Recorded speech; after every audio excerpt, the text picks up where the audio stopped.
Narnalillo, and a second, Mr. Cannon, and all in favor. Thank you very much. I would just like to mention that Mrs. Narnalillo is once again the chair of the Budget Committee, and she brings much good experience and expertise and spirit to the budget process. So, Ms. Fields, would you like to begin? I would be happy to. Mrs. Narnalillo, would you like me to start? Absolutely. Okay, thank you.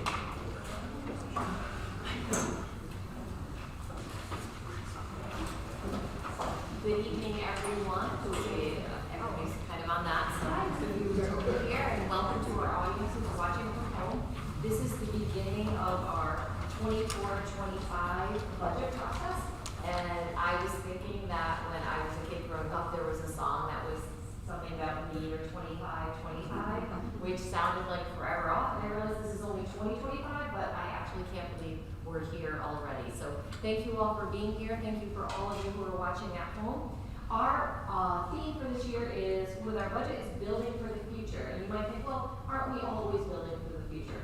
Of course, but we have been in the last couple of years in sort of the COVID times and then the COVID recovery times. And those didn't feel as much like building for the future. They really felt like, how are we getting through today, tomorrow, next month, and next year? So it's really a time where we need to think about how do we vision forward to make sure that our long-range planning is doing the best we can by all of our children. As we go forward tonight, please, if you have any questions or comments, feel free to email communications@nccsK12.org. DJ Jacala from our communications department is here tonight. She'll be monitoring the email, so if there are any questions, when we get to the point where community can ask questions, I'll ask her if there are any questions that have come in, and we will be able to address those.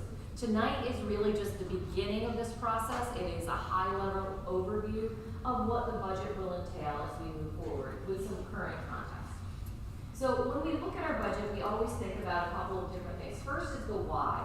Why is it that we do this work? And that is deeply rooted in our mission statement. We're not a bank, we're not a hospital, we are an educational institution. We exist to educate children and improve our community. The what is our work rooted in? It's rooted in our three pillars. Our pillars, of course, are academic excellence, equity, and social emotional well-being. And this year, and the context changes, the why never changes. Who we are and what we believe in as our district mission statement, that is our North Star. That doesn't change. But context does change. I just referred to a few years ago, we were dealing with the context of COVID. Now we're dealing with the context of the New York State Blue Ribbon Commission. New York State and our state education department is really thinking about what does it mean to get a high school diploma from the state of New York. They are really thinking about how education in New York State has to change to meet the demands of our current times. And so we have to be mindful of that as we are planning into the future if we want to do the best we can by the students we serve. And then the how is something that I think we're always proud of in this district, which is our fiscal responsibility. We have to deliver an excellent program, but we have to be fiscally responsible. And that, in our current context, means how do we sustain everything we do, especially when we are dealing with a world that we have a great amount of inflation. So the why. Let's start with our mission statement. That is a picture from last year. Those are our kids getting ready to graduate. And we are proud of having had a graduating class of almost 500 students. And our mission is that we are providing all of our students with opportunity and the support that they need so that they can engage in relevant and challenging work that contributes to their academic and social growth and development. I'm very proud of a lot of this mission statement, but this first part, relevant work. What is relevant work today wasn't relevant even 10 years ago, and probably won't be relevant 10 years from now. That's why we always have to stay nimble, always learning as an educational organization so that we are preparing our students from the world that they're going to go into, not the world that all of us lived in. And I think that's a really big piece of our responsibility. The second part that I'm always proud of, that has always been something part of the North Colony tradition, is that we have also always cared about their social growth and development, not just their academic growth and development. Of course, we need students to leave here with good skills and prepared to be successful in the world, but we also want to help them to navigate the challenges.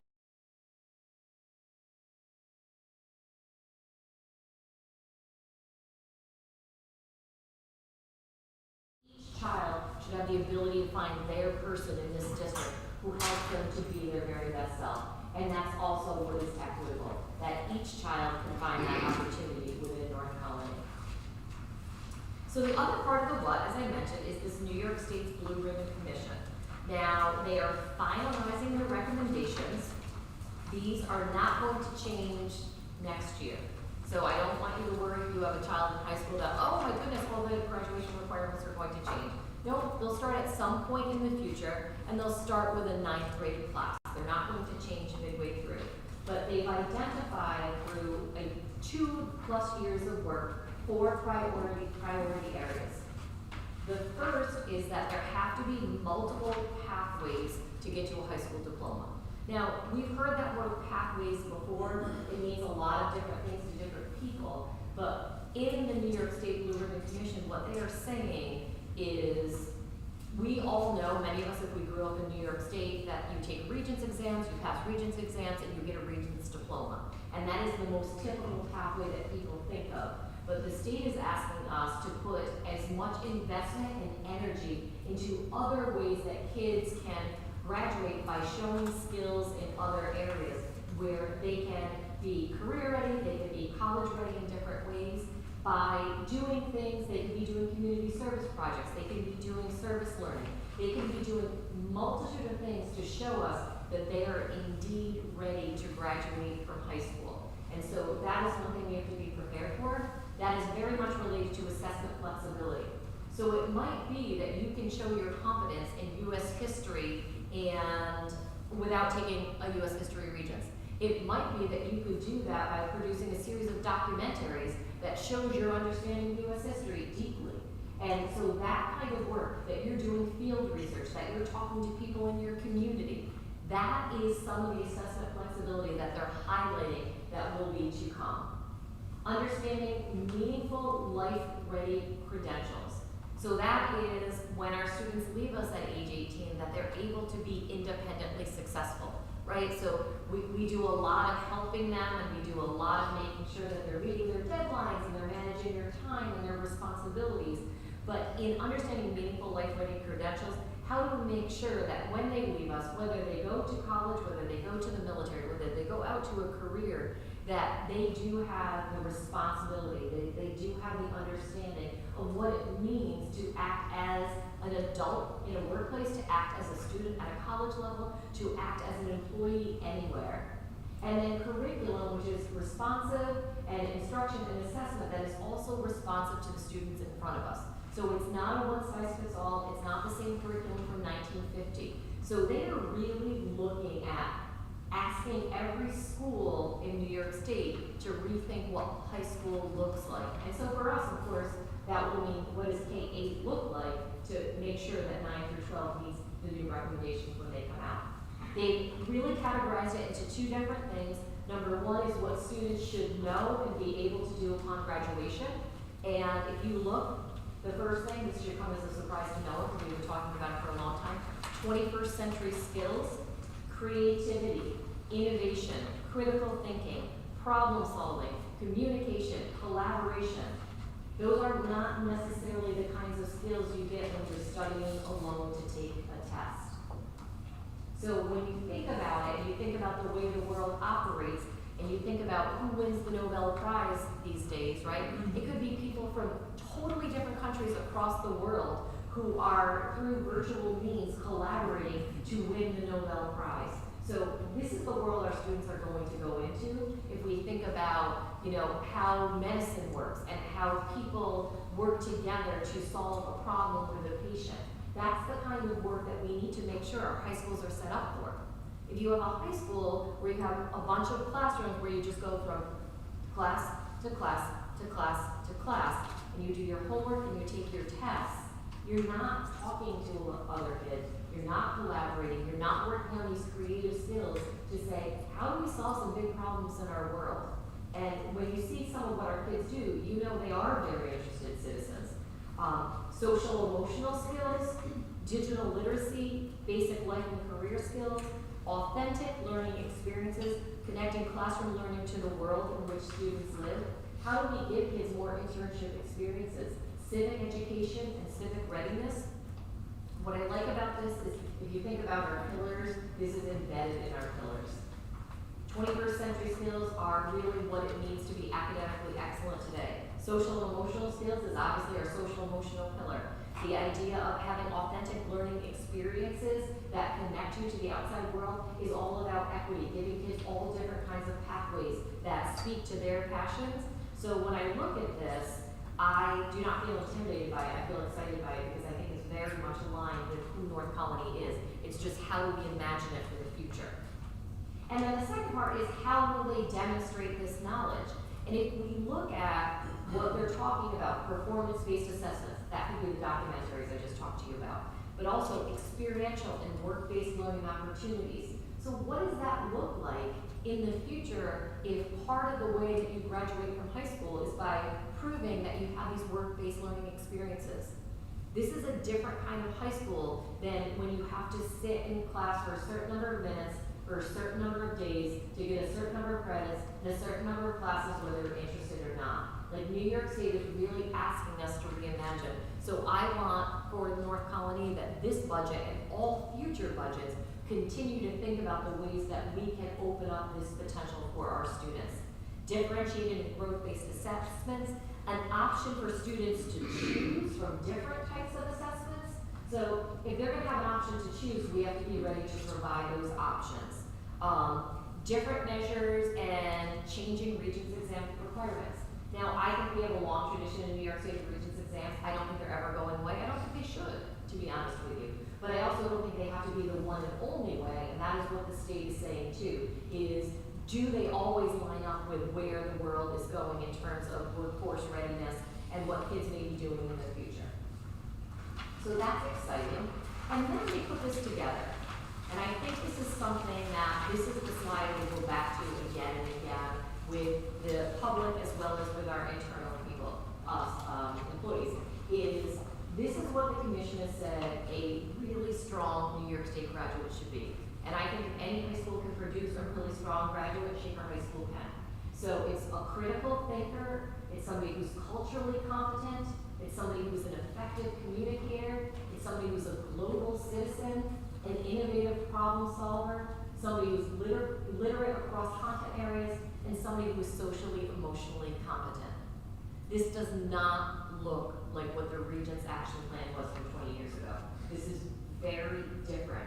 And so as we think for the future, and as we get to the point where we're talking to you toward the end of the month about new programs and new requests we have, we're looking that they're aligned with this because we always want to be ahead of the curve at Shaker High School. We're a little competitive like that, right? So we want to be building some of these small options in now so that we can try them out, so that when this comes to fruition, we're really ready to go.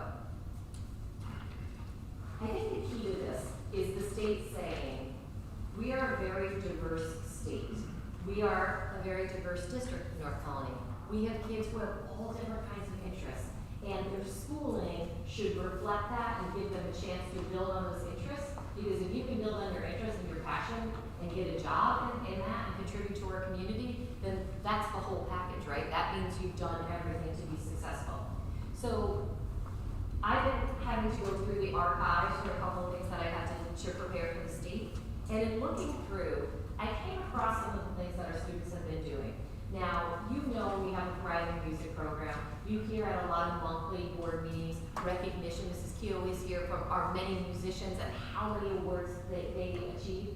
You hear about it from our athletics department. You hear about it from our art department. Sometimes we hear our world language students.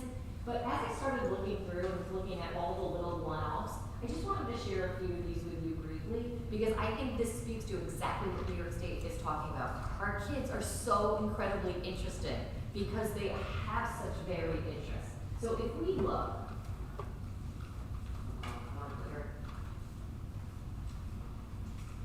okay, so we had a third grader who wanted a third grader, that's about 8 years go on the record, who competed in the International Academic Geography Competition in Virginia. There were only 178 students from the whole nation who participated, and one of our third graders participated and finished in the top 10%. Like, that's amazing. Like, that would not have been my interest as a third grader, if I'm gonna be honest. We had a sophomore who competed in the National Karate Tournament in Fort Lauderdale, Florida. And then he went on to represent Team USA in the World Championships in Scotland, where he won 2 gold medals as a high school student. That's his passion. That is what he's good at. That is amazing. We had 4 of our rowers from our crew club who went on to represent New York State and us in the U.S. Rowing Championships in Florida. Our engineering capstone team placed second in the Thomas Edison Pitch competition, which is an international competition of invention, innovation, and entrepreneurship. There were 193 teams internationally, and a group of our 4 kids placed second. That's amazing. Again, something I would have been great at. Our Shaker Middle School kids, they competed in the regional science bowl and won, and then they went on to the national science competition, and they placed 4th. So they placed 4th in the nation. So this is amazing work. We have a Shaker High School senior. I have to really look at this one because this is amazing to me. He was the New York State champion, #1 in the entire state, because he scored so high on the Microsoft Excel certification exam, and he won the Microsoft Office Specialist U.S. National Championship. So every single one of these kids has something that's very different that drives them, and they can find excellence, and they can find meaning, and they can contribute. This is what New York State is saying. How do we scale this up? Because we know there are a lot of kids who are like, I'll take you up to the region stuff. And those are the kids that we want to say, if we're just getting you across the stage at graduation and we give you a diploma, that's great. But in a school district such as ours, I believe that's the floor. That's not the ceiling. It should be that we get you across the stage, and during your time here, you have found your thing. Whatever it is, where you can make a difference, where you love what you do, where you have a talent that matters, that's when you cross the stage and you have that, then to me, we've educated really well. And that always has to be our mission. We had a student who won, or a team that won the Excellence in Educating, that's us, Excellence in Engineering Award at the New York Regionals, and then that robotics team competed in the World Championship, which is amazing. We had 3 teams of 8 Shaker High School juniors who were selected as Student Visionaries of the Year through the Leukemia Society for raising $65,000 in 7 weeks. So there are kids who are going to be about community service, and that's really valuable, and that's important, because that could be a pathway for them to what they want to do in their future, which is very different. We had a Shaker High School student who won a computer science award for the senior division, the regional award. Their project title, I'm going to read it to you. Resource Explicit Interaction Models for Spatial Populations. Thank you very much. I cannot explain that project. That is clearly someone's passion, and they won the division. We had another student who won the Northeastern, wait for this one, Nuclear Society, American Nuclear Society, Senior Division Regional Award. Their project title was the effectiveness of the use of aerogels in thermal collection. In a million years, I'm just going to be honest, I would never want to do that project. Some of you in this room may never want to do that project, but someone did and had the opportunity because of what we provide here, and now look at what they've achieved while still in high school. Imagine these kids a few years out. We had a middle school student who earned the U.S. Navy Office of Research Junior Division ISEF Award. Their title was, How Does Anthropogenic Ocean Noise Affect Marine Life? So here's a kid who probably went to SeaWorld when they were little and suddenly found a lifelong passion, and now here's a pathway for you, right? This is exciting. This is why we do the work. This is why this board serves. And I just think this is a reminder of like this mission of why we get to do what we do. After their high performance in the American Mathematics competition, a record 5 Shaker High School students competed in the American Invitational Math Examination. Students have to be invited to attend. In the past, we've never had more than 2. Last year, we had 5. We had 2 Shaker High School junior varsity History Bowl teams that did so well in the regional, but they went on to the National History Bowl competition. We had our Shaker Middle School Future Cities Club. They won 3rd place in the regional Future Cities competition. So our friends from CS Sparge, you might want to meet these kids. They came up with the best model design, the best project plan, the best innovative moving part, and the most innovative use of renewable energy in a new city that would be totally a green city. I mean, amazing middle schoolers. We had 3 Shaker High School students who just won the New York 20 Congressional App Challenge and will now go on to represent New York 20 in the national competition. Their app was designed to help people with their own financial literacy. So you have high school kids thinking of how do we design an app to help everybody be more financially literate and savvy.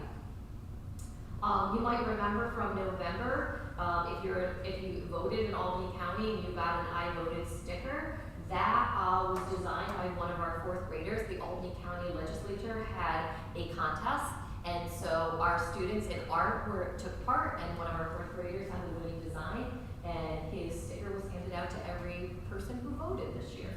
And we had 3 Shaker High School students who were named National Merit semifinalists after scoring in the top 1% of PSAT, taken by 1.5 million students. So they're in the top 1% of 1.5 million students. So when I look at this list, and we don't have 8 hours to do this, I could give you way more, but this is the goal of a really comprehensive education. This is something I think this district has stood up for as long as I've been a part of it, that we make sure we are trying to make as many opportunities available to as many students as we can. And so I do think I'm a little proud. I'm going to boast about the #1 best school district in the area from 2023 from the news result. But how do we do it? I think we do it by honoring our commitment to our community. And our commitment has always been we will provide an excellent education while being fiscally responsible. And those 2 pillars have held us up for so long, and they will continue to do so. But as we think forward, we have to make sure if we're going to stay there, that these kinds of opportunities grow and develop so that we truly can live up to what New York State will be asking us to do to make this available to more students. So, where are we in terms of the budget? Now we know why we do the work, and I think we feel proud of that. I think everybody knows that through New York State, we are considered a low needs district, which means 65% of our revenue comes from property taxes. 31% of our revenue comes from state aid. That's actually up a little bit, to be honest. And 4% comes from fund balance or reserves, or we get some tuition students. You will remember, since we were just talking about COVID, that we used significant federal funding to the tune of $9.3 million from 2020 through September of 2024. So that was the federal COVID relief monies, which we used to help sustain our program and help support our students and families during very difficult times. So right now, as you know, we don't have a budget yet in New York State. We have the governor's budget right now, and we know that negotiations are going on. Just to give us the New York State context, per division of budget is projecting a $4.3 billion deficit. So that's something to be mindful of. We always have to think about the conditions of the state. One area of proposed savings, which this is not atypical when we're in this stage of budget development, is to think about savings through changes to school funding, because close to 1/3 of the state's general spending is for education in this state. So when they're looking to close the gap, they will look to state school funding. Now, for New York State, however, there are some areas that the governor is proposing a significant infusion of money. She is proposing $100 million in additional funding for New York State. not just for North Colony, although that would be lovely, for New York State for pre-kindergarten. Because the sooner we can get kids in and get them started, the better we can be.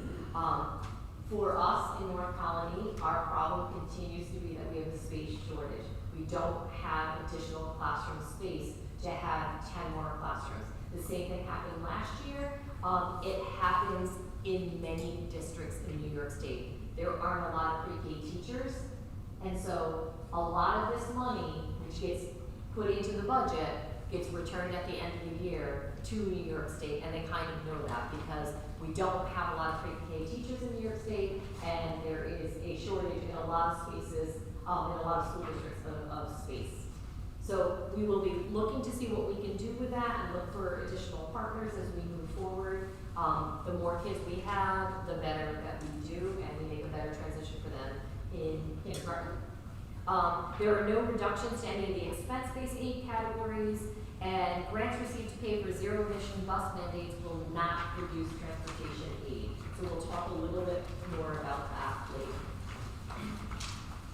Now, if you've been paying attention to the news, you probably have heard about foundation aid changes and the governor's proposal to look at foundation aid, which is the vast majority of aid to schools, and look at it differently, and using inflation as part of the formula to increase aid per student.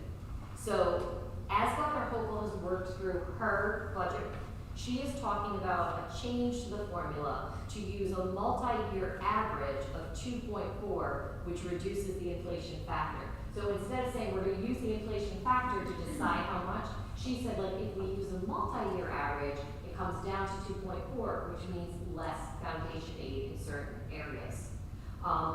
What you might have heard on the news is there are several districts, even in our local area, who are actually losing aid, and they are actually getting less foundation aid in the upcoming year, at least right now, in her proposed budget, than they were previously.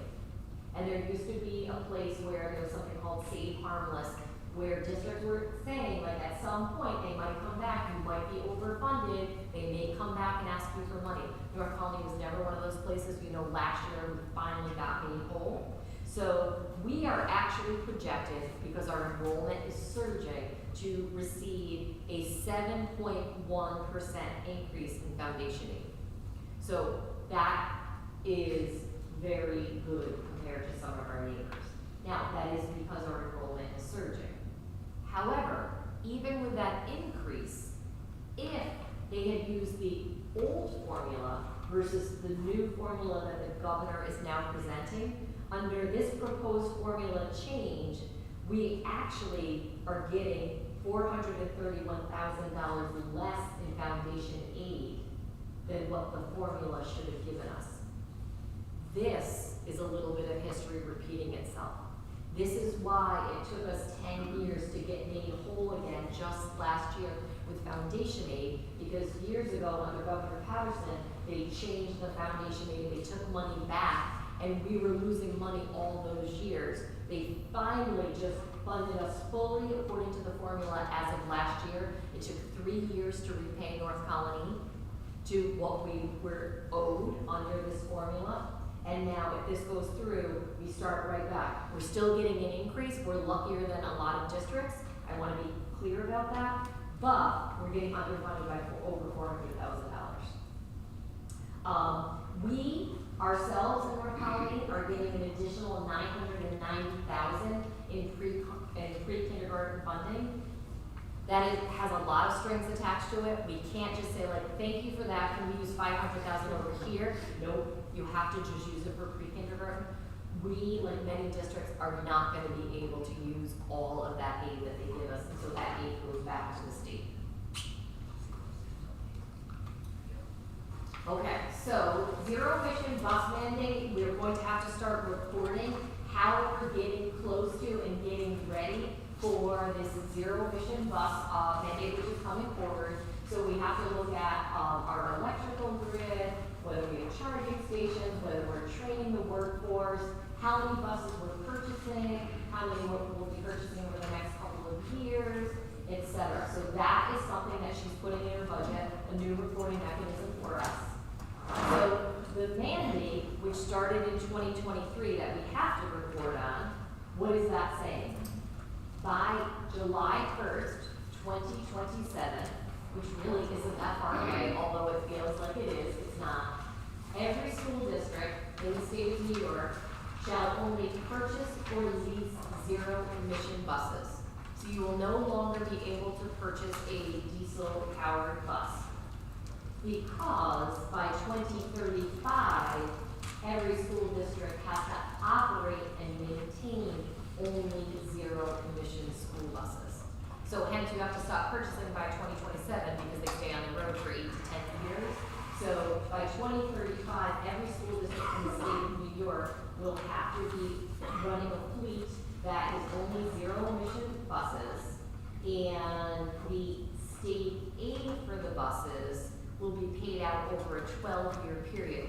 Currently, we get aid on buses over a 5-year period. So we're going to be making these purchases, but they're going to be doling out the aid over a longer amount of time. So this will be something significant that we'll talk about when we get to the transportation night. We have done a study under NYSERDA so that we can already think about what we're going to need to do in order to prepare for this change. We have already applied for grants. We've actually already gotten one of our first grants. So that's the good news out of the governor's budget when she said, even if you get grants, they're not going to be like, oh, you got a grant, so now you can't get full aid. We'll still be able to get aid. So Sybil and her team continue to work on every single grant that is out there to go after them to help us fund for the buses. So our first one came in already, and we have others that we have planned. So here's the fine print, and I'm going to have Sybil kind of go through some of this with you so you can see where our aid is, and then as our new assistant superintendent for business, I just think it would be terrible if I didn't let her explain the tax cap formula to you. You know, that's what every assistant superintendent wants to do. So I would never deny you that opportunity. So I just wanted to go over with you what the projections are for state aid at this point in time for the executive budget from Governor Hochul. So in this chart, in the slideshow, you can see that we've listed what the current year aid amounts are, foundation aid being the priority, and then showing what the projections are for 24-25 and what the difference is. So first and foremost, you can see that $2.1 million difference in foundation aid projected for next year, which is that 7.1% increase that the superintendent was talking about. The lines below that are what we refer to as expense-based aids. So school districts have aid ratios for all of these areas, and depending on what we submit to the state on our what's called the ST3, which is the State Education Department version of our financial reports, they look at what we've spent and then use those aid ratios to give money back to us in the following year. So it's always based on what we spend, and these projections are based on what we budget each year, so that we don't see great variances in those projections. Sometimes when we're submitting that data, I try to make those projections a little more conservative, bring them down a little bit, so that our state aid for the following year doesn't look too inflated. You'll notice towards the bottom of the chart, where I list building aid, you'll see a little bit of a reduction there. That's not necessarily a bad thing, because you may recall after the 22-23 school year, a large portion of debt service fell off of a previous bond issue. So we're also not paying the debt service on that piece of project as well. So given all of the variances, we're looking at a $1.9 million increase in aid. But as we talked with the administrative team throughout the season so far, we know that there are all of those expense areas that eat up a lot of that increase right off the top. So, costs go up, fuel, electricity, contractual increases, costs for health insurance and retirement, all of those are chipping away at that increase. So after the team provided their requests for this budget cycle, now we're in the process of really evaluating those and determining how they align with the mission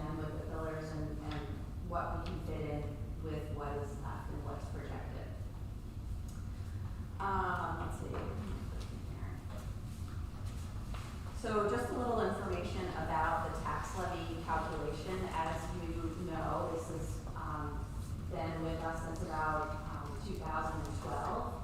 And it is not just a 2% tax levy, right? It's just a part of the formula and a part of the process that we go through for establishing what a tax levy increase might be. So part of that formula looks at inflation and says that the allowable growth factor, the first element of the formula, can be inflation or 2%, whichever is less. So this year that inflation factor is 4.12%, and that is the factor that should be used in allocating foundation aid according to the law under New York State. But the governor has made this proposal to use this multi-year approach, which makes it about 2.5%. So if we go back to that inflation factor level, then hopefully we'll receive that additional $400,000 in foundation aid. The next part of the formula looks at the growth in taxable property values. So for this past year, it was 1.04%, which is a reduction from last year to this year. So that's the amount of physical infrastructure change that the town of Colony has seen from one year to the next. Capital exclusions are part of the formula. That amount is increasing by about $630,000 this year, and that is largely due to our plan to purchase 2 electric school buses this year, dip our toes in that water. So that's the reason for the increase. Pilot payments are increasing this year because there is an additional pilot coming on our books, and those have to be backed out of the formula because that's money that is paid directly to the school district. So with all of those factors considered, right now the tax levy limit is 3.98%. So something that could change that, as Superintendent was talking about, the grants that we're applying for the electric buses. If we do get some of those grants, we'll reduce the corresponding expense for the EV buses. So that would reduce that levy limit a little bit as well. The next slide actually gives you a little hard to see in the audience, I apologize, but the chart now takes you through the steps in that formula. So, and I like to say that the formula is basically 2 parts. So the top half of the formula reflects what we're now referring to as prior year data. So even though we're in the 23-24 fiscal year, it's considered the prior year at this point as we're budget building for next year. So everything in the top half of the formula is essentially what was in the bottom half of the formula last year. So it is unchanged and cannot be changed. So that brings us to the amount kind of in the middle of the chart, the $95,321,901. That's considered our tax levy limit. So then at that point, we can proceed with adding the pilot payments and exclusions. So those pilots are deducted off of what we can raise in taxes. But one thing that North Colony did not do last year is levy 100% of what we could have. So that preserves about $472,000 of carryover for next year. So it is a use it or lose it provision. We may use it this year, we can use some of it, none of it, we can remove it from the formula, we have some flexibility there, but I'm showing it so that you see where we can go. And then for the first time since I think 2013, there is an exclusion for some retirement costs in the formula this year. So whenever either ERS or TRS increase by more than 2 percentage points, because it's tied to that tax cap, that 2% tax cap, we're allowed to exclude a portion of those costs. So for us this year, it is the ERS exclusion, and those costs to the district are increasing from 13.1% to 15.2% of reportable salaries. So we can exclude just a small portion of that. The capital exclusion, as I mentioned, that's going up about $600,000 solely due to those EV bus purchases. But the formula allows you to tax more for those capital purchases that you cannot necessarily directly tax for. So as we move forward in that transition process with the zero emission buses, that number is going to become really important. And that gives you that tax levy limit number and possible increase of 3.98% for the 24-25 school year. Just a quick history of some school tax rates in North Colony. So you'll see here that I've represented both the full value tax rates and the assessed value tax rates. I've done a lot to learn more about the conditions here in the town. And as you may be aware, equalization rates are set by the state. They are not set by the municipality. And it's a measurement of the town's level of assessment. So it's a ratio of market value to assessed value. Municipalities or the town sets assessed value where the state estimates market values. And in Colony, the equalization rate is currently 51% of market value.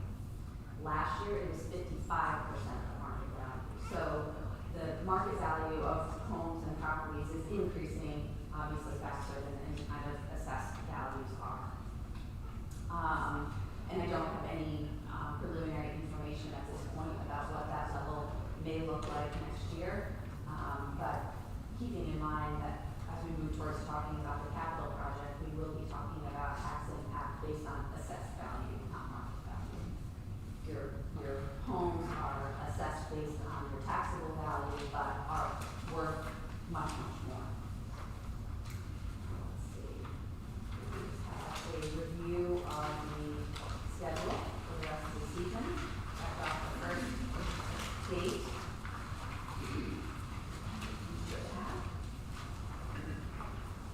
So as we go through the budget process, we will look at, so the tax levy limit is 3.98%. We want to be clear, that doesn't mean we're going out with a 3.98%. That is just the amount, that's the highest amount we can go to in meeting simple majority. Anything above 3.98% would require a super majority in order for the budget to pass. So we've never gone out above the tax levy limit. I don't anticipate we're going to do it this year either, but that is the highest that it can go out. So as you can see on this list, we'll start to drill down in each of these meetings to all the things that make up our budget. So from facilities, custodial, debt service, transfers, then we'll go to instructional technology and equipment, then we'll go to staffing and enrollment, which is obviously very important. We'll go through a budget review, and then the board will be adopting the budget as of March 27th. We have a very early April break this year, so we had to kind of finagle the dates a little bit because of the April break and getting everything in time. We'll have a public hearing on the budget on May 8th. And again, just the way the calendar falls, the budget vote is actually not until May 21st this year. It's late. We usually think of it as summer and routines. It's just the way the calendar happened to fall this year that it's not until the 21st. So what we would like to do is start with the Board of Education to see if you have any questions for me or for Sybil. Fully understanding that oftentimes there aren't a lot on this first night because we have a veteran board who knows that we're going to be getting into the details on all these topics in subsequent meetings. But if there's anything that we can clarify or go over, we'd be happy to do so. Yes, Mr. Jones? If this is not the right evening, we're going to cover this later, please. We'll punt it to later. I'm just curious about the drop in the BOCES aid. Is that because we have spent less this year on BOCES services and kept more in-house? So far, yes. Okay. I actually just had a conversation with Julie Scriven today. We're taking a look at what we have left in the budget this year. We'll try to do some pre-buying, which will bump those numbers up. Okay, but that'll be covered in instructional technology mostly. Correct. Okay, Correct. thank you. Any other questions from the board? Any questions from our guests here tonight? DJ, do we have any questions? We haven't had any submitted. So, I believe we will take a motion to go out of the budget committee, correct? And then we'll go into the long range planning.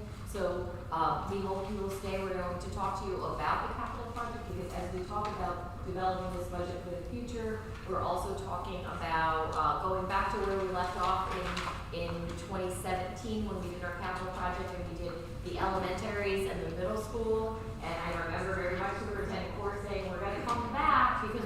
we cut the high school out of the project, then a worldwide pandemic got in between, so we got a little bit delayed, but we're going to talk about now the project that we're going to be doing that is mainly rooted in the high school. So, Yep. I'll take a motion to close out the budget meeting and enter into a long-range planning committee. Mrs. Nardolillo, and a second, Mr. Johnson, and all in favor? Thank you very much. And so we're long-range planning. This is also on the one. this is also going in the last report, yes. And same thing, you can still do questions and comments even on this part if you're watching from home by email and communications at North Colony, so please feel free to do so. We're very excited to talk to you about this project. As I mentioned, it really is a continuation of the work that we started in 2016, 2017, with our brand new middle school open and running and our elementary schools with their enhancements. We are now kind of going back to where we had started with the high school and thinking about the future of the high school. So we'll go over some survey results we've just recently done, a master plan to review, transfer capital work, and then the scope of work that we hope to do in a referendum that will be on the ballot this May in 2024. So I'm going to ask that Matt Stein, who's our Director of Communications and Community Outreach, come up. He's going to go over with you briefly some of the main areas that some of the main information we gleaned from our survey that we did with our community. Thank you, Ms. Gills. Just that one. Okay. So to our board, this is the same data that we shared at our last long-range planning committee. So for those who were not in attendance at home, I know there will be some new information. So really, there's two slides that we're sharing here this evening as part of our survey. One is the portion of the survey that we asked all participants to take part in, and those participants may or may not have had a working knowledge of Shaker High School. And in that part, there was really three areas that you see that were the biggest areas of concern, or areas that these community members felt needed to be addressed. One is our bathrooms that are at Shaker High School, or in general, in the areas of privacy, more single stalls, better security around our bathroom areas and ventilation, security and entrances, flow in and out for events in different areas in buildings and at Shaker High School, more cameras, and they thought our entrances were outdated. And then last, classrooms. They're outdated, too small. Definitely science labs were insufficient. That was probably the most consistent feedback we got in this area. They would prefer maybe a little bit better organization of classrooms by subject area at Shaker High School. And I apologize, I should have prefaced that these comments were drawn from our response area. There were hundreds of comments. These were the most commonly seen comments in that area, so to speak. And then moving on to areas of concern for our participants that have a working knowledge of Shaker High School. That could be current or past students, parents who had a student there, parents who were a student there, but have a working knowledge of the high school. I did repeat the comments regarding bathrooms in this area because they were generally the same, but that was the number one concern again by people who have a working knowledge of the high school. Building upgrades, lots of comments in this area, from better lighting, better seating and desks and furniture in areas. Auditorium and cafeteria spaces were mentioned in many different ways. In the general facelift to the building, there was definitely a sense that it's looked the same for a number of years, and that there just needs to be some type of improvement to modernize the look of the high school. And then innovation classrooms. This was really no big surprise that for our students who have experienced this at the middle school, for our parents who've had children who've experienced this at the middle school with the innovation spaces that are occurring there, that they want to see more of that at the high school.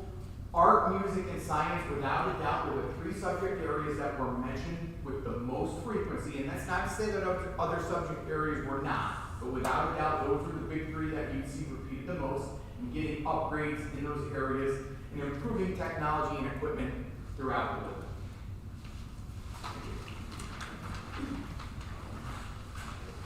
And something that is interesting because without Mr. Cork here, I feel like now I'm in the role of district historian.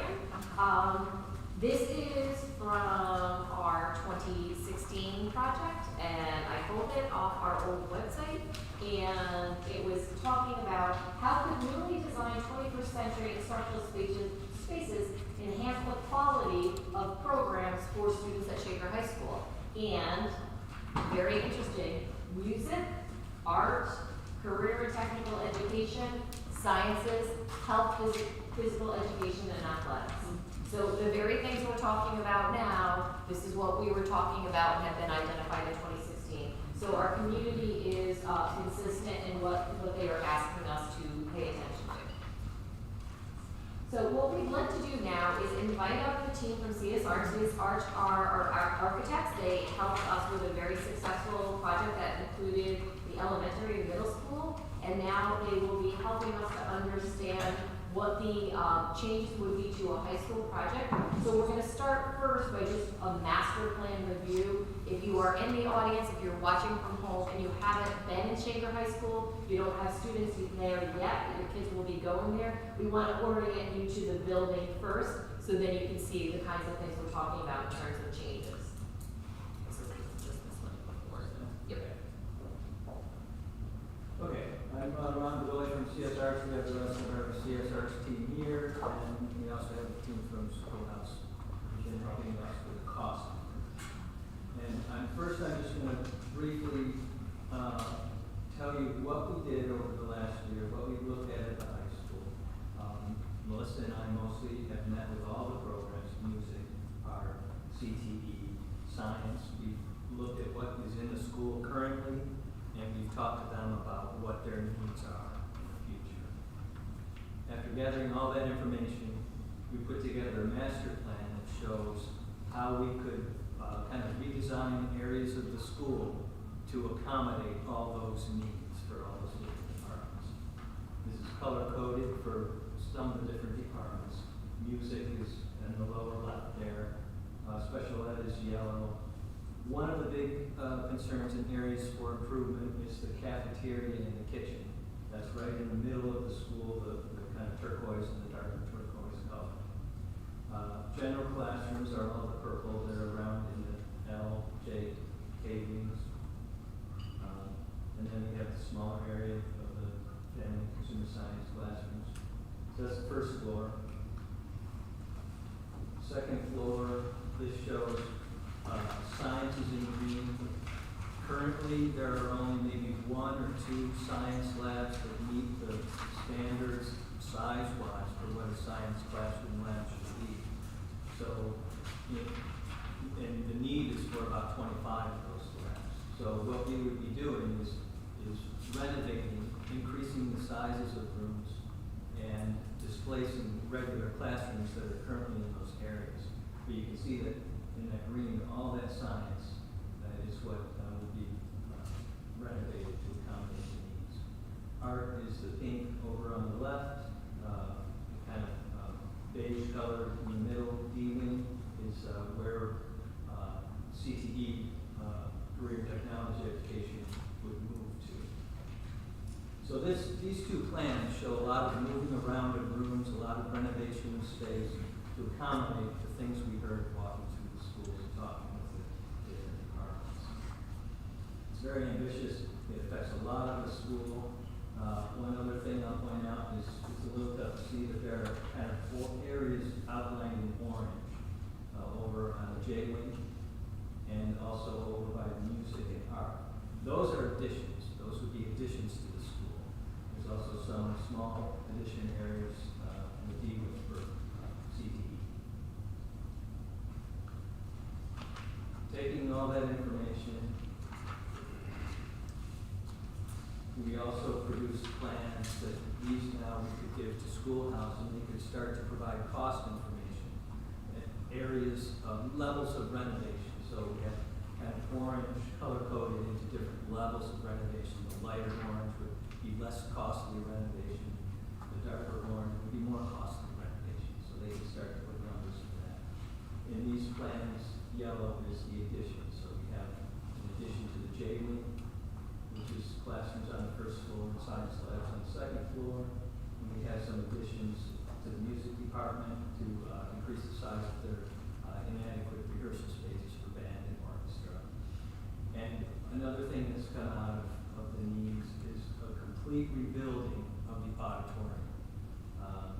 Rather than try to find a new place around the school to build a new auditorium, it's very difficult. There's not really any spot to do it. We're renovating, essentially tearing down and rebuilding the auditorium where it is now.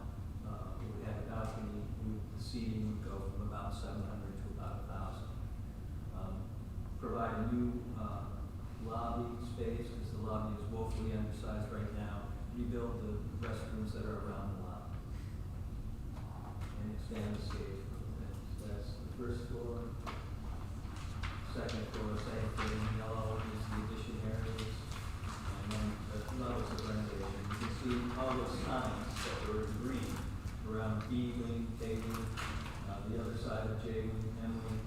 That's all heavy renovation to accomplish that work for the science labs. So then, Schoolhouse took this information and came up with a budget number for, what could this end up costing. And the total for that master plan cost is $182.5 million. It's a big number. It's more than the district wants to do in one capital project. So then we looked at, okay, what are the priorities, and how do we scale that back to something that's more manageable right now? Part of that is going to be taking some of that work and putting it into a transfer capital project, which is something that would be voted on with the budget, not as a referendum for the building project. And the idea was to take some of the items that are needed at the high school, but also at some of the other buildings in the district, the elementary schools, and some of the infrastructure work that we could get a jump on, we could do quickly, vote out with the budget, and then start designing work on that immediately, so that can be done quick. So that's about $5 million of that comes into that category. And I won't go through each item, but as I mentioned, there's spread throughout the different buildings, a lot of it's infrastructure. The major piece is the referendum scope.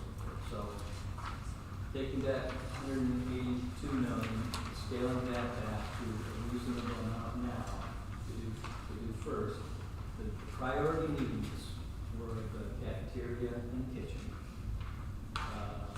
the music department and auditorium, and science. So on the first floor here, we have highlighted that area, turquoise area for the cafeteria and kitchen. We aren't doing everything that was in the master plan for music, but we're doing the things that will make the biggest impact, those rehearsal rooms. And because the auditorium reconstruction is such a major construction undertaking, it makes sense to do that work together. So they're both together as part of this project.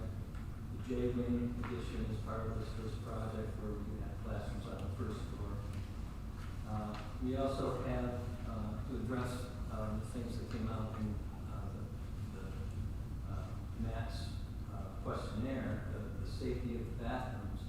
We're converting some of the bathrooms to single occupancy bathrooms rather than what is there now, a game bathroom. Students don't feel safe going to the bathroom where all the other people are and could be smoking, whatever. Some kids don't go to the bathroom all day because they don't want to go into that environment. So what we're doing is taking those blocks of bathrooms and creating single bathrooms out of them. They're not stalls. They're individual toilet rooms. We would lose a couple fixtures, but we're over on the overall count, so it's no problem doing that. And it's a much safer environment for the students. It's something that we're seeing in a lot of schools right now.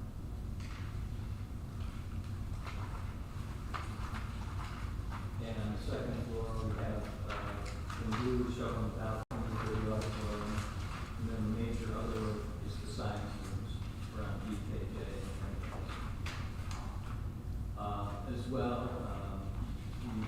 some, J, there's, can't see it, it's over in the lower right corner, that, kind of reddish salmon color is the bathrooms that we would be doing single occupancy bathrooms on both the first floor and the second floor. A couple other items that don't show on the plan that are part of the, proposal is, synthetic surface for lower Malloy Field. Walker Field LED lighting, an LED sign out at the entrance to the high school, and revamping the entire HVAC, heating, ventilation, and air conditioning controls for the entire school. It's outdated, it's disconnected, it needs to be redone.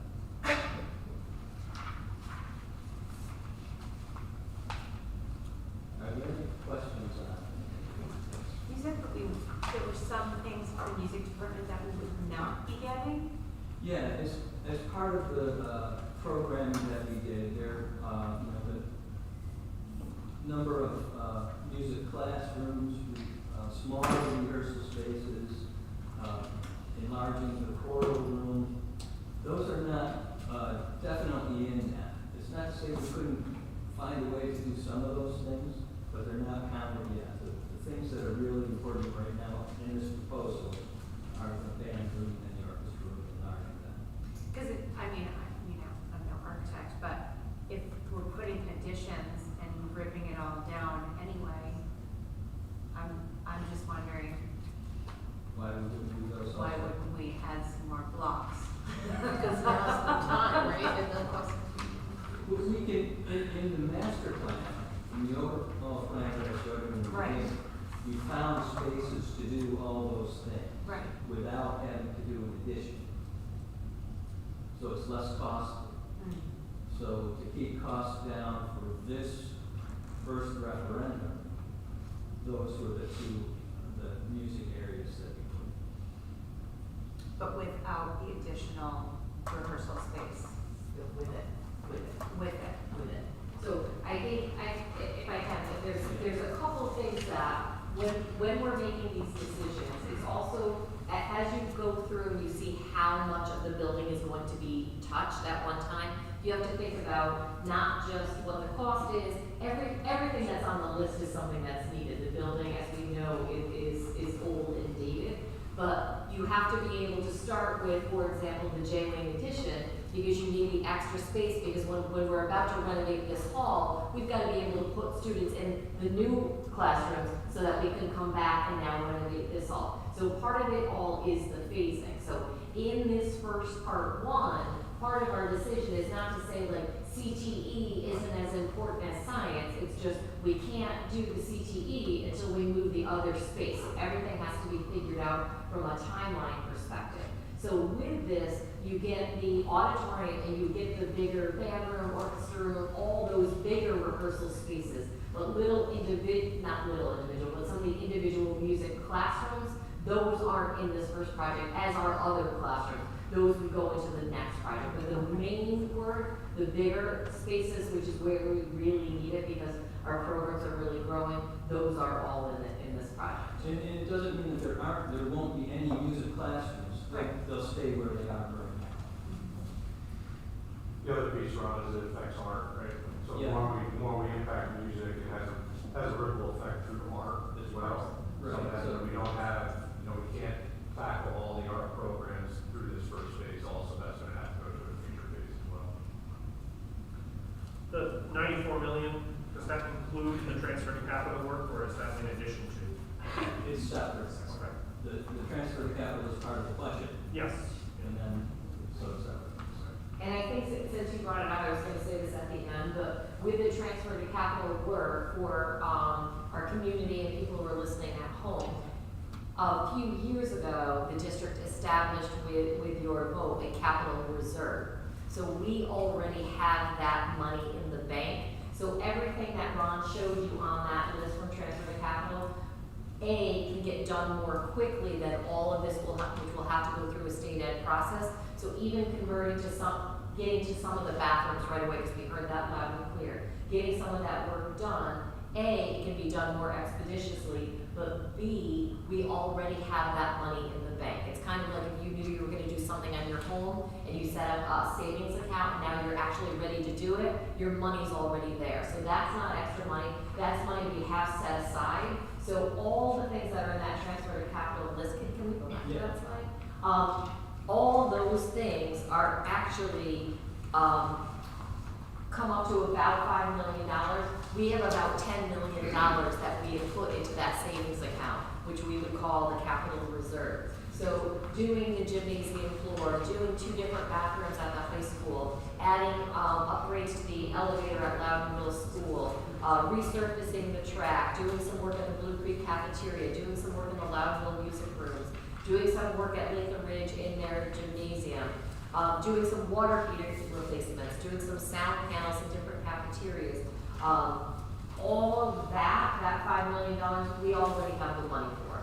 It's just a set aside, and because it doesn't have to go through the state ed process, which takes at least 6 months to get going, we can start to see some work more quickly than we would on the big project. Jackie, just to be clear for the community, most of what's on here will have to still go to state ed for a permit.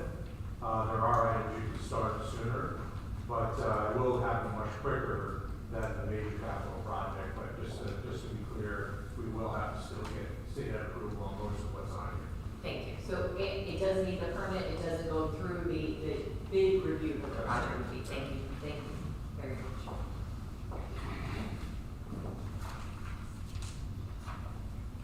Anything else?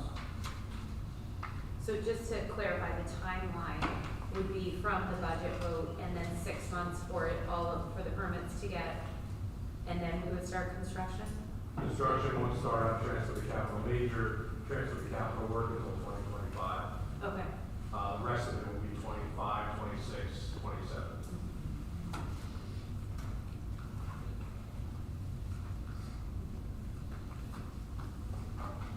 Any other questions from the board?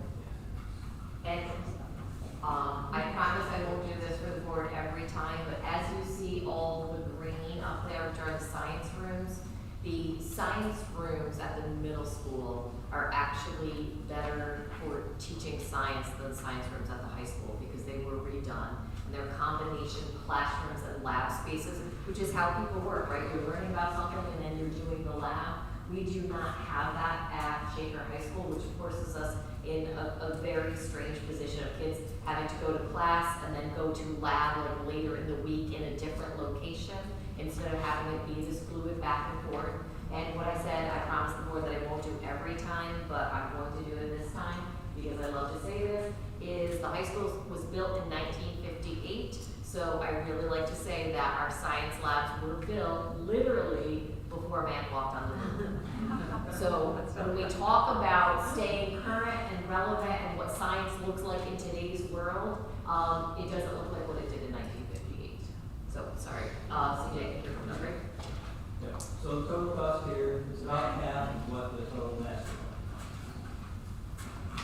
Hi, everybody. CJ Goodwin with Schoolhouse Construction. As you see, the total cost of $94 million. Ron and Ms. Steele spoke through a lot of the pre-work design-wise coming to this point and how we've kind of worked our way to $94 million. You've seen through some of the slides the impact of the building with the highlighted areas. When we hit $184 million, we're looking at about 2/3 impact to the entire high school, just a little over 250-ish thousand square feet.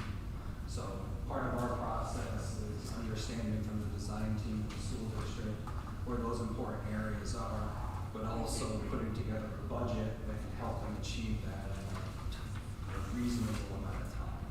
Part of that is that Gateway addition you see all the way to the right. A lot of what we're talking about can't happen until that Gateway addition happens, so we can relieve some of the pressure on the existing spaces, and we can move students to those areas so that we can start to renovate the auditorium, move some of the music rooms and the art rooms and things like that.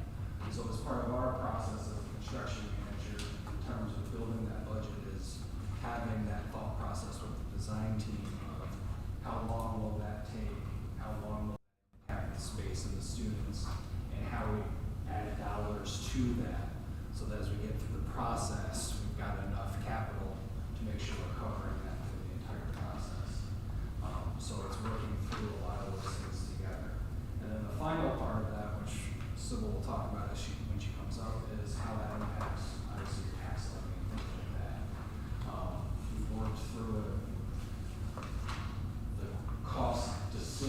process to this point with fiscal advisors. And I know she'll talk about that, but getting to here has been, a lot of collaborative work and then finding the right number of dollars to appropriate to make sure that also, as you guys have talked about, continuing that process for students that are experiencing the middle school coming to the high school to have a similar or better experience at that point. So as we built our budget, we take into account escalation over the time frame you've heard from a number of people.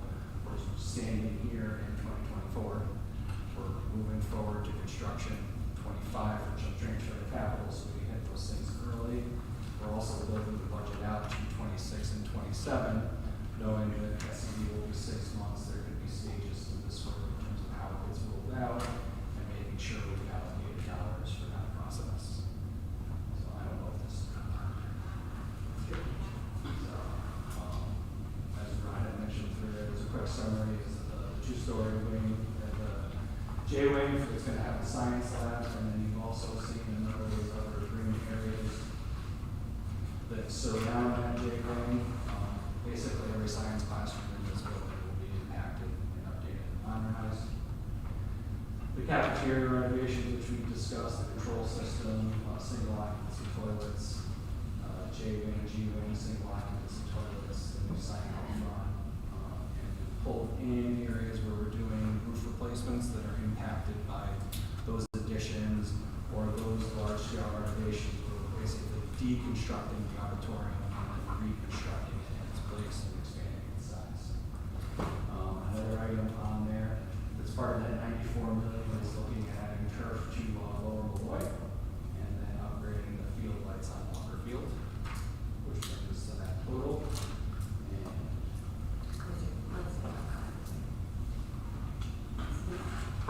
Thank you. Sure, thank you. So just a couple things that I want to point out to everyone. First of all, before we see the next slide, it's $94 million in total. That is not what the taxpayer is going to pay. Remember, there's taxes and then there's state aid, and we have some very good news about the aid on this project. So we're excited to tell you about that in just 1 second. But as we look, the one thing that we didn't talk about tonight, which we will talk about in subsequent meetings about the capital project, we'll have separate meetings about this, is for those of you who are long-term district residents, and I recognize some of you out there, and I hope some of you at home, we have been watching the enrollment growth go from the elementary schools. It's why we made the decision to go to a middle school and to give some relief to the elementaries. That surge is in the middle school now. That surge is heading toward the high school. We're projecting that next year, we already have our projections based on who we have in front of us, plus the private schools that feed into 9th grade. We're expecting that we'll start in September with over 600 freshmen. This is the biggest freshman class we've ever had in the district.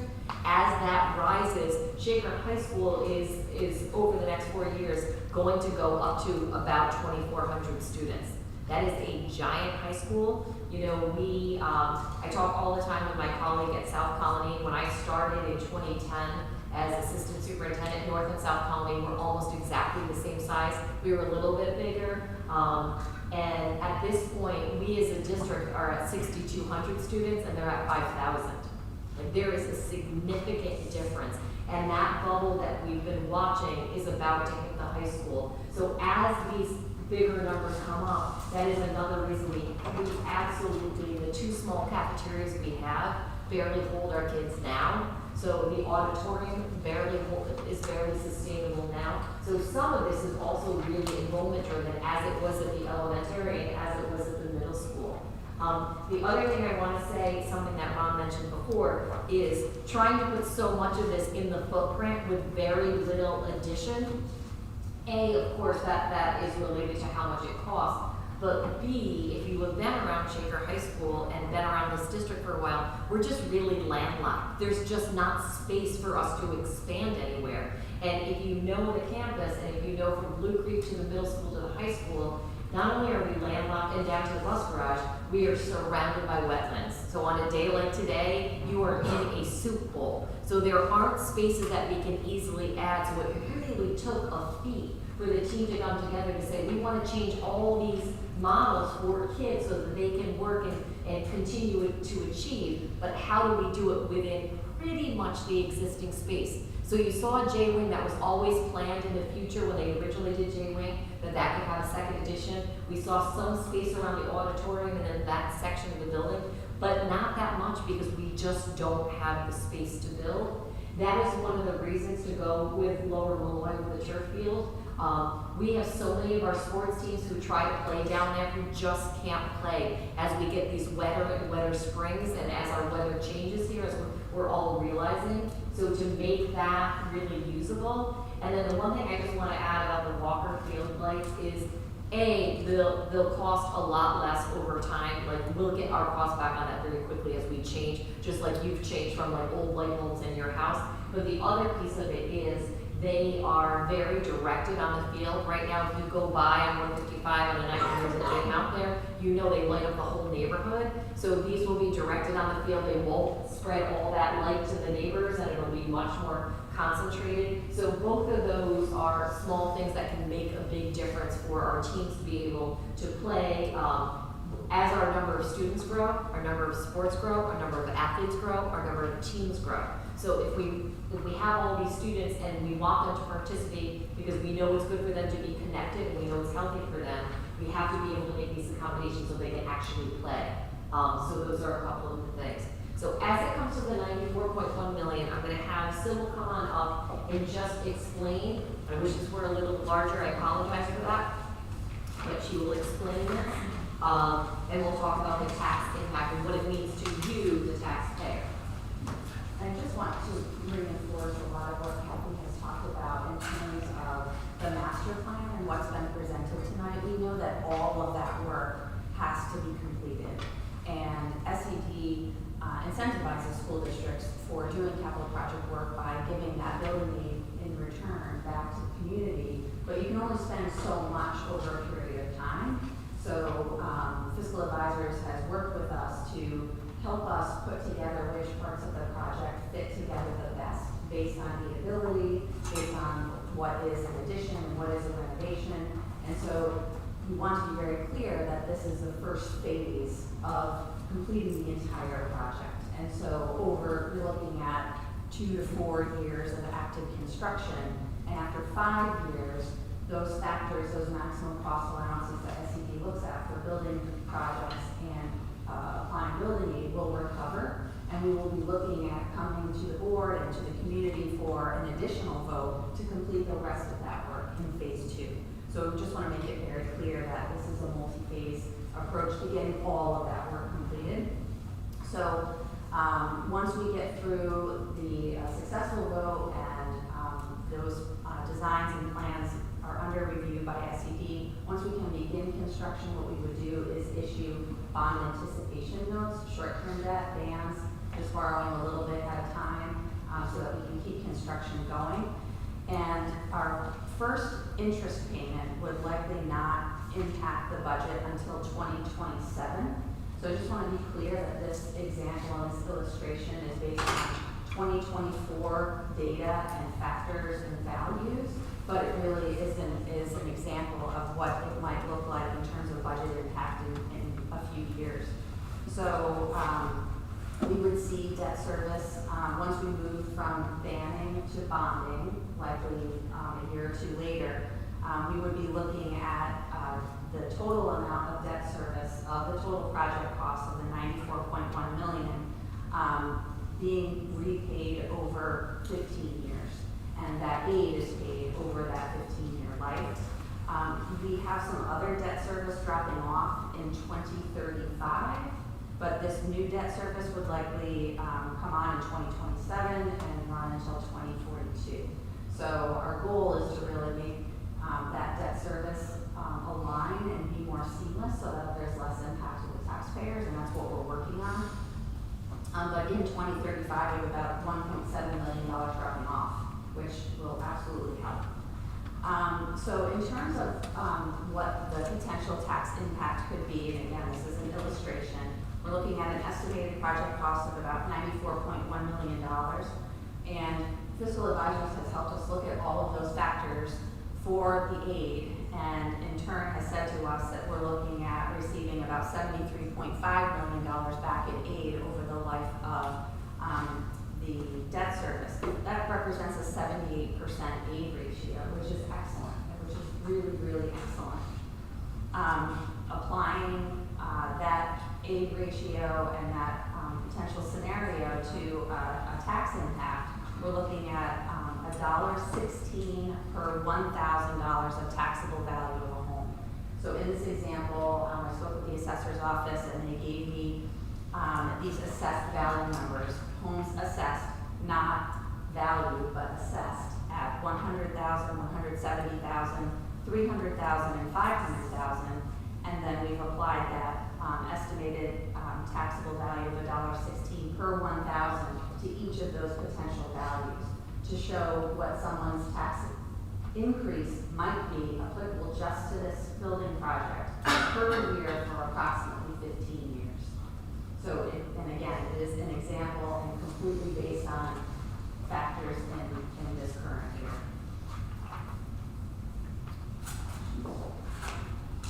And so just a reminder again, because of the way the town of Colony assesses, and obviously if you're a resident, you know this well, but with Sybil saying earlier that it's about 51%.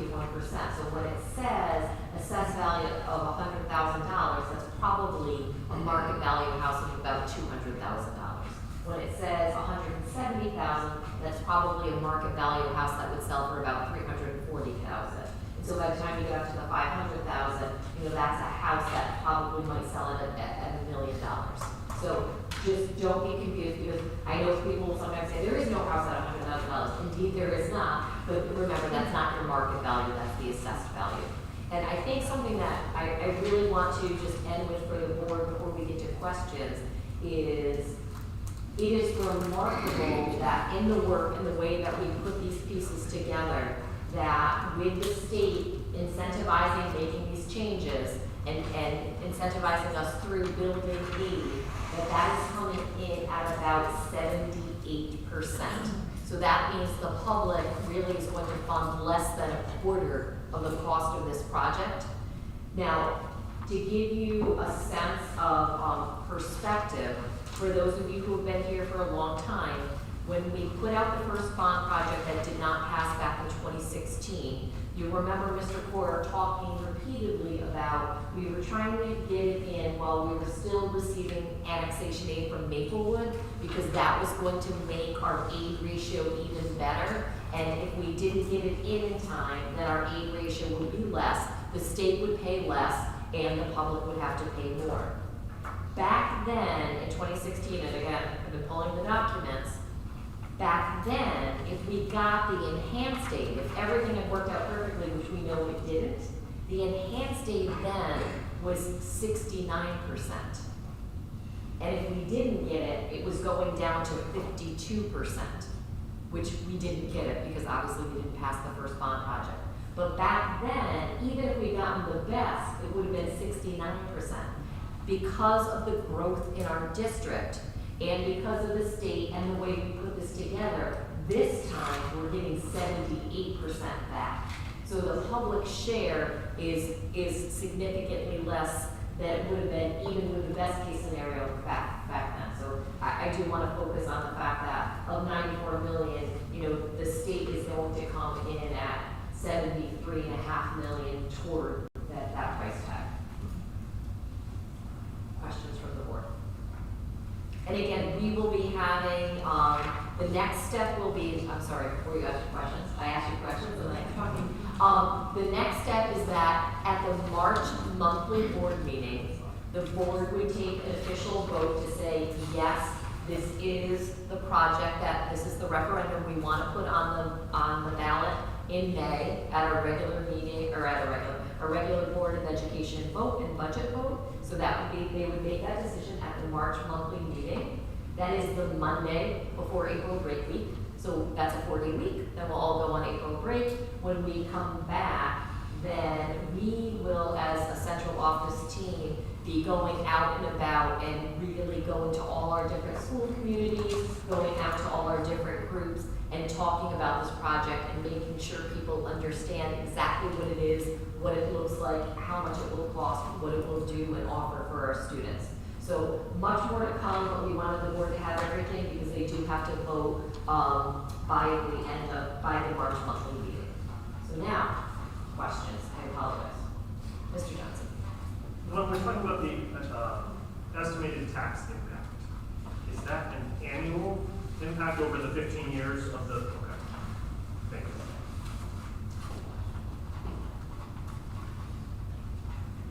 Questions from the community, either in person or online? I have a question, actually, on the Yes. 78% piece. Yes. Is there any reneging on that in the state after this, because it's going out so far into the future? Is there any chance that could happen? That's a great question. I'm going to defer to Mrs. Howard about any specifics about that. I don't think so, and actually, fiscal advisors communicated to me that they made these estimates very conservative, so they believe that the aid could actually be a little bit better. Okay, great to hear. Thank you. Well, we appreciate everyone listening and thinking about, both our annual budget and more to come each week, as you can see on the schedule. And then, a very exciting proposition, and some, good news from the state on this front for, really helping to bring Shaker High School into the 21st century. We always say that when our alumni come back, because they had like their 20th or their 30th reunion, and the class of 1974 comes in and they're like, oh my God, it looks exactly the same. And we're like, exactly. So thank you so much for all your time and your attention tonight. Thank you. It really aligns well with what we talked about earlier in the budget. Plan. Thank you, Mr. Mills. Thank you to the CS Arch team and to the Schoolhouse Construction team and to Sybil, thank you for your good work on this, and thank you, Mrs. Nardolillo. I will take a motion to return to special session and adjourn. Mrs. Albert, and a second, Dr. Vino. Any questions or comments? Of course not. All in favor?